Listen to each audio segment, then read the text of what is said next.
Praise the lord, hallelujah. আজি পবিত্ৰ দিন হয়। যীশুখ্ৰীষ্ট আমাৰ কাৰণে 3 দিনত জীয়াই উঠিছিল। আজি প্ৰথম সপ্তাহৰ প্ৰথম দিন হয়।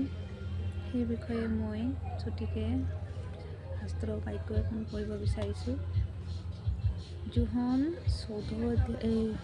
11 অধ্যায় 25-26 পদটো পঢ়িব কৈছোঁ। যীশুৱে তেওঁক ক'লে, ময়েই পুনৰুত্থান আৰু জীৱনো। যিকোনোৱে মোক বিশ্বাস কৰে তেওঁ মৰিলেও জীৱ। 26 পদটো, আৰু যিকোনোৱে জীয়াই থাকি মোক বিশ্বাস কৰে তেওঁ কেতিয়াও নমৰিব। যীশুৱে কৈছে জীয়াই থাকি যোনে বিশ্বাস কৰিব তেওঁ কেতিয়াও নমৰিব বুলি কৈছে। আমাৰ বিশ্বাসটো মেইন হয়। আমি বিশ্বাসেই নকৰিম আৰু যিমান যি হওক ন, আমাৰ আজিৰ দিনটো পবিত্ৰ দিন হয়। আজিৰ দিনটো আমাক ঈশ্বৰৰ লগত চলিব লাগে, ঈশ্বৰক দিব লাগে, ঈশ্বৰক সমৰ্পণ কৰিব লাগে। জীৱনত সমস্যা ক্লেশ যিমান আহিলেও আমি প্ৰথম প্ৰেমটো ঈশ্বৰক দিব লাগে। আমেন।